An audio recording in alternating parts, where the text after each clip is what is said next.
Welcome to our channel. Today we're diving deep into one of psychology's most intriguing studies, the Stanford Prison Experiment. Hit the subscribe button and join us as we explore its dramatic impact and lasting legacy. Chapter 1. Introduction to the Experiment. In 1971, a notable psychological study, known as the Stanford Prison Experiment, was conducted by Dr. Philip Zimbardo, a psychologist at Stanford University. The purpose of this experiment was to understand how people adapt to roles of power and subservience in a simulated prison environment. Dr. Zimbardo and his team transformed the basement of the Stanford Psychology Building into a makeshift prison. They aimed to observe the behavior of ordinary people placed in a setting where some had authority, as guards, and others were powerless, as prisoners. The experiment sought to explore key questions. How would people behave when placed in roles that gave them power over others? Would they stick to societal norms of right and wrong, or would the situation influence their actions? This study is significant because it helps us understand how situations can impact human behavior. It has been influential in psychology, shedding light on the complex dynamics of power, authority, and ethics. In this chapter, we will set the stage for understanding the design and intentions behind this groundbreaking experiment. Chapter 2. Experiment Design and Setup. In the Stanford Prison Experiment, the setup was crucial to its outcome. The basement of the Stanford Psychology Building was converted into a mock prison to simulate a real-life incarceration environment. This setting played a key role in influencing the behaviors and psychological responses of the participants. Dr. Philip Zimbardo and his team meticulously designed the experiment to study the psychological effects of perceived power and authority.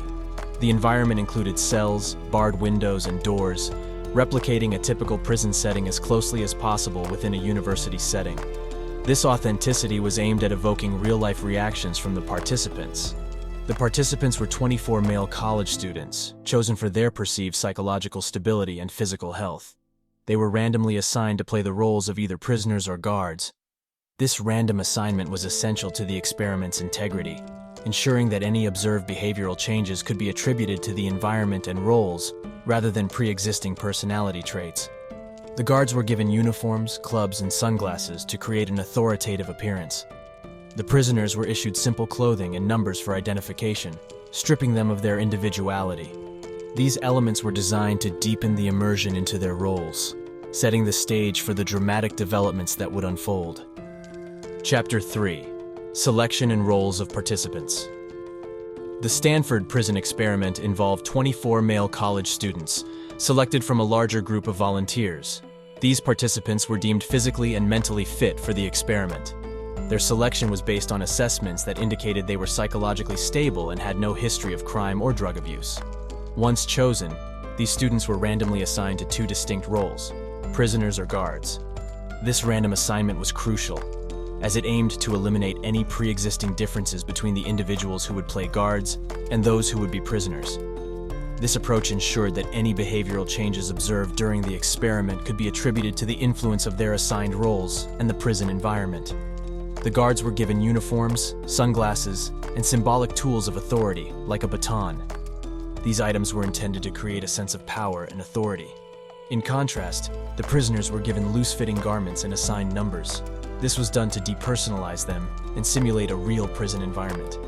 The stage was set for an intense exploration of how individuals adapt to roles of power and subservience, and how these roles influence human behavior.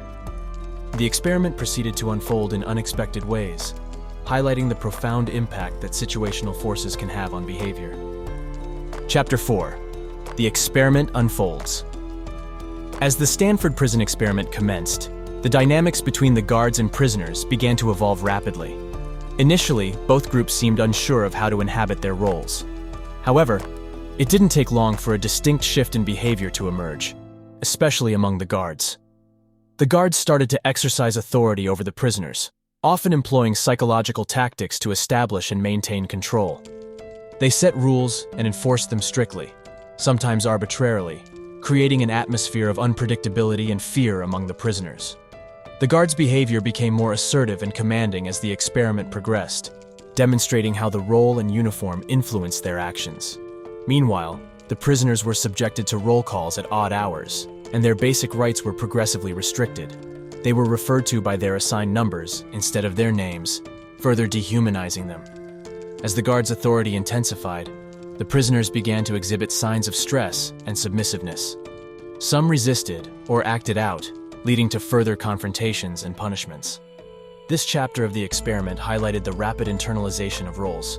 It showcased how quickly people can adapt to and embody roles, especially in a structured environment that reinforces those roles. The psychological impact on both guards and prisoners became increasingly evident, setting the stage for the critical events that followed. Chapter 5: Escalation and Psychological Effects. The Stanford Prison Experiment quickly escalated beyond expectations. The guards became increasingly authoritarian and abusive towards the prisoners. This behavior was not directed by the experiment's creators, but seemed to emerge naturally from the power dynamics established by the prison environment. The guards devised their own methods of punishment and control, some of which were psychologically cruel and degrading. They frequently exercised power arbitrarily, emphasizing their dominance over the prisoners. This included waking prisoners at odd hours, forcing them to perform menial tasks, and subjecting them to verbal abuse. On the other side, the prisoners began to show signs of severe stress and emotional distress. Some prisoners became passive and submissive, while others tried to resist or rebel against the guards. This resistance often led to further punishment and stricter control measures by the guards. Several prisoners had to be removed from the experiment early due to extreme emotional distress. These developments raised serious ethical questions about the conduct of the experiment. The psychological impact on both the guards and the prisoners highlighted the profound influence that situational factors and assigned roles can have on human behavior, especially in a controlled environment with clearly defined power dynamics. Chapter 6: Termination and Immediate Aftermath. The Stanford Prison Experiment, initially planned to last 2 weeks, was terminated after just 6 days due to its escalating severity and ethical concerns. Dr. Philip Zimbardo, observing the rapid and intense emotional changes in both prisoners and guards, decided to end the experiment prematurely. As the experiment progressed, the guards' behavior became increasingly harsh and dehumanizing towards the prisoners. This escalated to a point where the well-being of the participants was at serious risk. The prisoners, subjected to constant stress and humiliation, showed signs of severe emotional distress, and some even exhibited symptoms akin to psychological breakdown. The decision to terminate the experiment early was also influenced by external consultation. Christina Maslock, a graduate student and Zimbardo's future wife, expressed profound concerns about the conditions and the treatment of the participants. Her perspective helped Zimbardo realize the ethical implications of the experiment. In the immediate aftermath, the participants were debriefed and underwent psychological evaluation.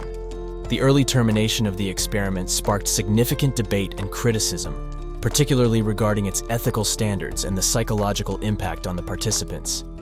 This led to a re-evaluation of ethical practices in psychological experiments and raised important questions about the limits of experimental research in the field of psychology.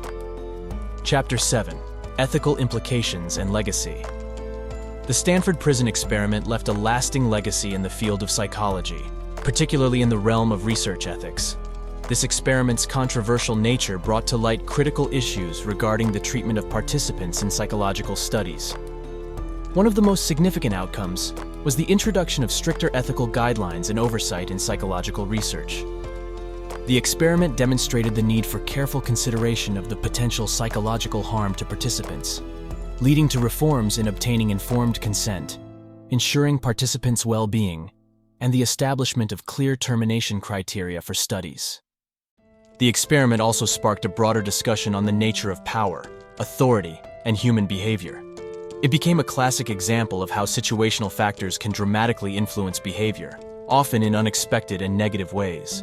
This has implications for understanding phenomena such as conformity, obedience to authority, and the dynamics within institutional settings like prisons. Despite its ethical controversies, the Stanford Prison Experiment remains a fundamental study in psychology. It serves as a reminder of the delicate balance between scientific inquiry and ethical responsibility, and it continues to be a reference point in discussions about the influence of power and environment on human behavior.